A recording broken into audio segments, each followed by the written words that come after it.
I treat my sketchbooks like a diary. Nothing looks like very finished. It's mostly like noting down ideas and observations. This is a portrayal of how my mind works, which is a mess. So that's what you're gonna see.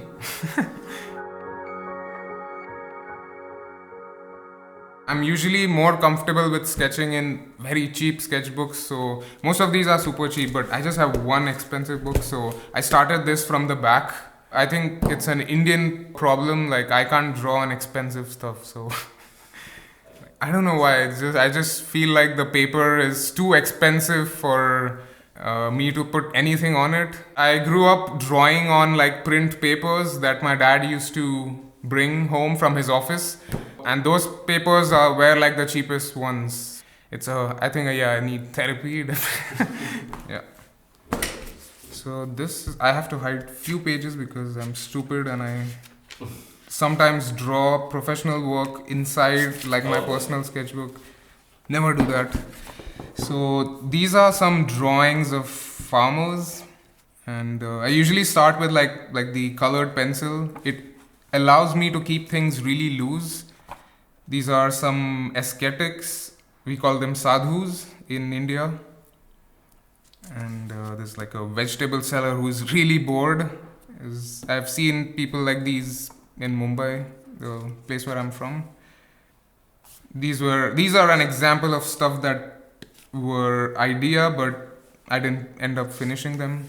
This sketch sort of started off with a lot of rough exploratory stage where I'm basically trying to find the idea. And at this point, I know that I want to draw a dacoit on a camel, but as I explore in like little thumbnails, I wait for that moment where something that makes me laugh or just the idea of it. And in this case, it just went from like the idea of a camel who doesn't like to be used as a accomplice. So these are some fishermen and sketch of an Indian cop, for example. Most Indian cops have a really nice belly, so it's very important. So they can't run and chase people. These are some sketches of ascetics again. I don't know why it's like a recurring thing. I go through phases where I draw certain things, and then like this is a traditional folk dance from Kerala, which is in the south of India. It's ironic that I started drawing Indian stuff after I left India. While I was in India, I was just drawing a lot of Western inspired things. So the breakthrough moment for me was having the opportunity to see your own culture from a different point of view. So each time I go back home to India, I find a lot of inspiration for stories. And so these sketchbooks are like the diary where I note down stuff. And there's another one. In this book, I have like a personal project that I'm developing. I think I'm just gonna share it. It's okay. Doesn't belong to anyone yet, so I don't know what it will end up becoming. But at this point, the idea is like it's about an apartment building in Mumbai, and it's the story of 8 families who live there. It's very much inspired by the place where I used to live. So this is like a family where the mother is like really angry all the time, and it's dark humor, so there is really some dark stuff in there. Things that made me laugh, things that made me feel sad. So it's all in there. And later, at some point when I decide, okay, I want to do something with this, I'm gonna open this book and go through everything. It's like a memory. It's all in this book. It's a family. The dad was a tailor, he stitches clothes, and the family lived in like a really tiny apartment, and they were all almost like sleeping on top of each other. Dark humor, like I said. This is a group of cousins, and they are dhobis, who are people who iron clothes, and they clean them. The place where they worked was like this dark room, and they are constantly smoking cigarettes. So when you get your clothes back, it smells of cigarettes and ash. And there is another place there's like this doctor who doesn't get any patients. So every day he's just like waiting with his newspaper, hoping that someone will show up. And right in front of his clinic is like this Ayurvedic clinic where there's always a line of patients to get in, and it's sad. He has to see this every day. The thing that I'm learning as I get into the industry is that the thing that people usually are really interested to know is like your story, like your personal experiences, like the things that nobody else can tell but just you. So from the back, these are like observational sketches done in the countryside. Beautiful place in France. It's my girlfriend working. These are like some inked drawings done in Spain. That's in Barcelona, Sagrada Familia. So like a really quick impression of the... That's, yeah, my girlfriend and her family. Spain is awesome. Like, we go there every year now, thanks to my girlfriend and her family. They host me. Yeah. So that's where do you live now? I live in Paris now. Paris, France. This is an older sketchbook. There's like some sketches done in a museum.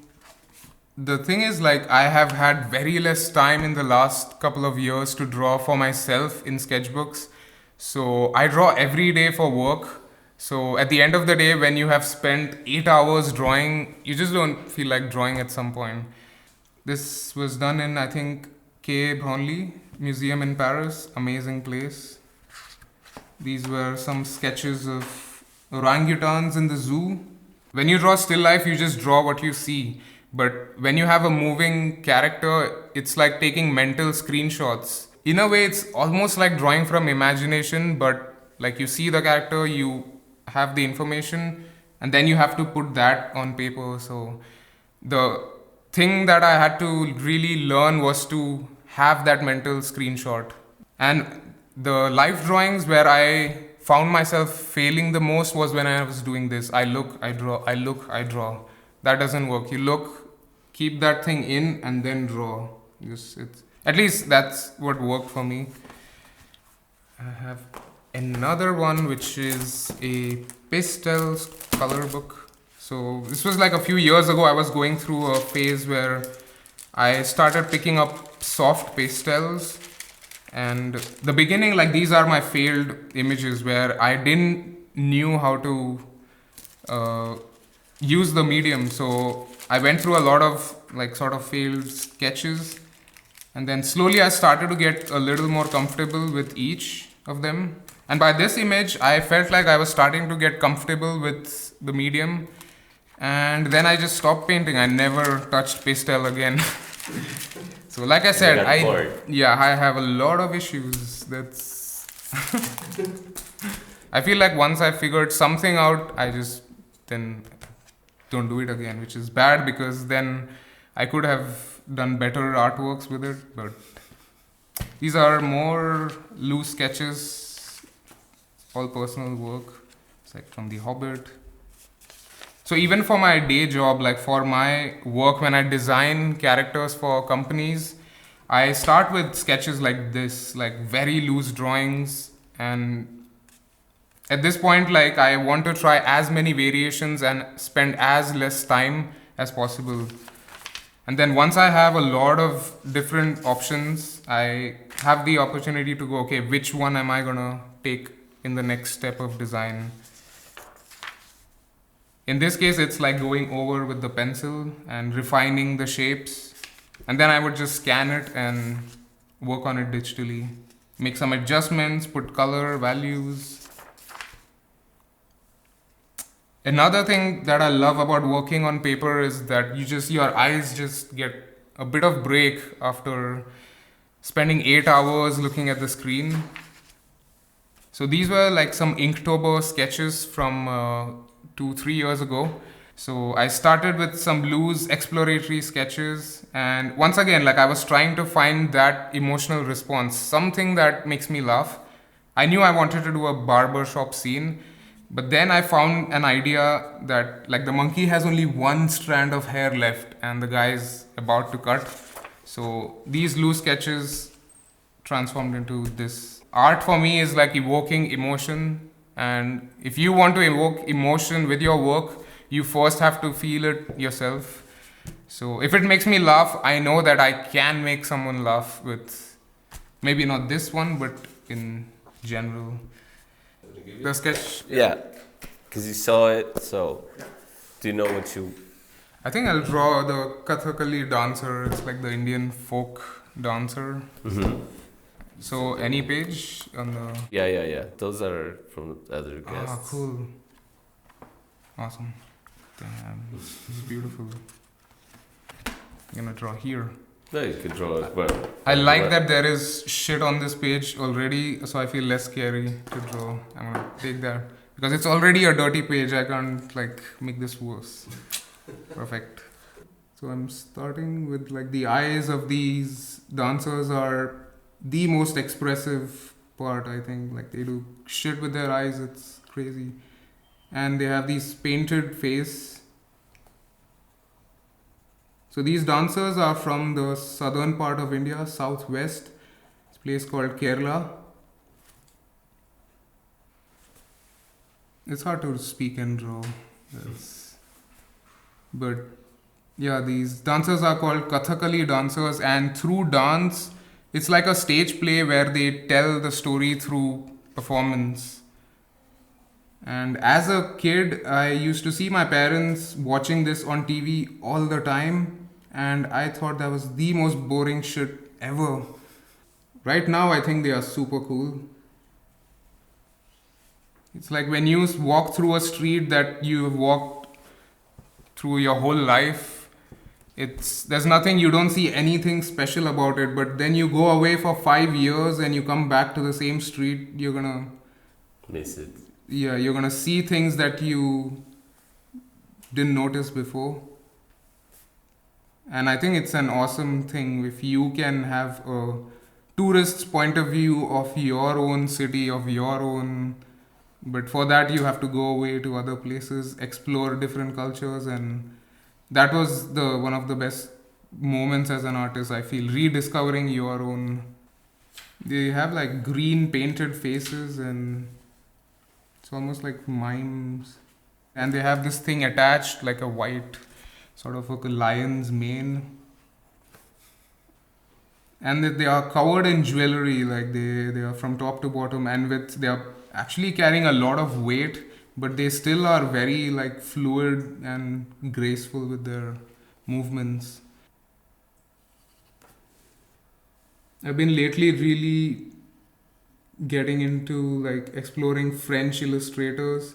So I got this pen. It's like I'm still not used to how to use them, but there's this illustrator called Sampe who I'm super inspired by. And he has these very loose lines and he uses a lot of those ink pens. So I wanted to just try them and see how would it be to draw Indian stuff inspired by the style of a French illustrator. There is another artist who's amazing with ink pens. His name is Ronald Searle. He's a British illustrator.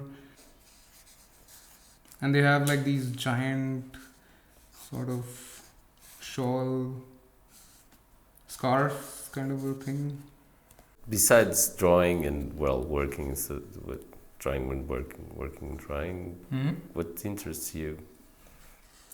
Films, which I know is really sad because it's not very far from art and images, but I love watching films, and so that's... And lately I've been trying as much as possible to travel, and it's been crazy these last 2 years, but it's always awesome to go out and explore a new city. Oh yeah, sport, I don't know if yoga could be called sport, but artists in our industry, a lot of senior artists start to have like severe back pains at some point.